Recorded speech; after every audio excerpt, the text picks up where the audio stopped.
Alors je suis Florence Bergeau-Blaclair, je viens de publier mon dernier livre, Le djihad par le marché, qui est le produit d'un travail de 30 années de recherche sur les normativités islamiques, donc dans le cadre du CNRS. L'islam, c'est une religion de loi universelle, et donc elle se diffuse, cette religion, par la loi, plus que par la foi. Il est possible d'avoir une société islamique qui est gouvernée par la charia, même avec une population qui n'est pas musulmane, parce qu'elle est faite pour cela. Mais c'est un phénomène assez pernicieux qui est en train de changer un peu notre façon, notre culture, notre façon de consommer, notre façon de voir. On est en train, par exemple, de s'habituer à ce que des boutiques halal viennent remplacer des boutiques conventionnelles. On pense que c'est de la diversité, alors que ce n'est pas de la diversité, c'est au contraire un appauvrissement culturel. Alors pourquoi j'ai écrit ce livre? D'abord parce que je voulais, pour la première fois, reconstituer l'histoire de ce marché halal que l'on pense ancestral, alors qu'en réalité il n'a même pas un demi-siècle. C'est un marché qui pèse 2430 milliards de dollars et qui est composé de plusieurs secteurs. Il y a le secteur alimentaire, le secteur cosmétique, le secteur médical, le secteur de l'hôtellerie et des voyages, il y a le secteur des médias, etc. Donc on peut parler d'une certaine manière d'un marché inventé. En fait, ce n'est pas non plus un marché de dupes. On pourrait penser que si c'est l'industrie et le business qui a inventé le marché halal, alors ce n'est pas un marché religieux et donc c'est un marché de dupes. Non, car il y a aussi cette composante notamment islamiste, qui a joué un rôle dans la diffusion de ce marché, tout simplement parce que son intérêt, c'était de diffuser la norme islamique. Et une norme qui se divise entre halal et haram, c'est-à-dire le licite et l'illicite, et qui peu à peu a pris le sens de pur et impur.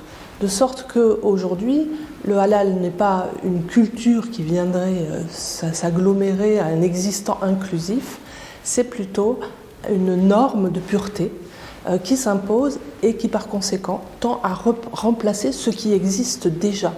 Si on prend par exemple le cas de Five Guys, on a vu que pour que le magasin soit halal, il faut enlever l'alcool, donc c'est la pureté morale d'une certaine manière, et enlever les tranches de bacon.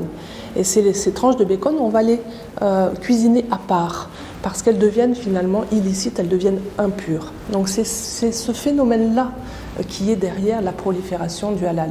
Ça ne va pas s'arrêter donc à la nourriture, mais aussi aux vêtements. Il y a aussi des médias halal. Il y a tout un monde du halal, et ça ne se passe évidemment pas qu'en France. C'est un phénomène mondialisé, mais qui nous atteint aujourd'hui de façon systématique, parce que ça fait partie d'un projet, d'un programme élaboré par les frères musulmans et qui ne concerne pas que le marché, qui concerne aussi d'autres domaines plus connus.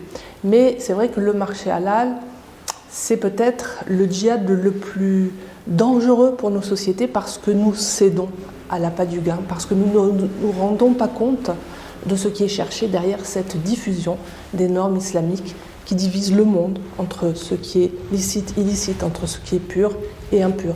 Et ça ne fait pas partie de notre civilité, de notre civilisation, de notre manière d'être. Donc là, on va rentrer un peu en confrontation.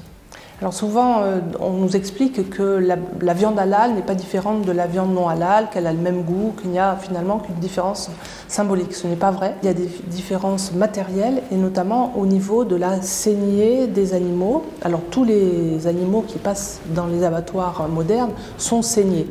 On entend parfois dire que les viandes non halal ne sont pas saignées, c'est complètement faux. La différence entre une viande halal et une viande non halal, c'est que la viande halal n'est pas produite après un étourdissement de l'animal, mais provient d'un animal qui a été saigné dans des conditions industrielles, mais sans étourdissement, et donc avec un supplément de souffrance animale. Il y a aussi une différence sanitaire, puisque la viande halal, les viandes rituelles de façon générale, peuvent déroger à l'obligation de ne pas trancher l'œsophage, qui est un facteur contaminant. C'est une obligation pour toutes les autres viandes, mais pas pour les viandes rituelles. Donc elles présentent un petit risque supplémentaire de contamination. Alors le message du livre, ce n'est pas de faire peur, c'est au contraire de comprendre et aussi peut-être d'appeler les gens du marché à ne pas forcément collaborer avec ce système de diffusion d'une norme islamique qui divise le monde entre ce qui est halal et ce qui est haram, entre les musulmans et les non-musulmans. Ça, c'est quelque chose qui pourrait en fait à terme détruire nos sociétés.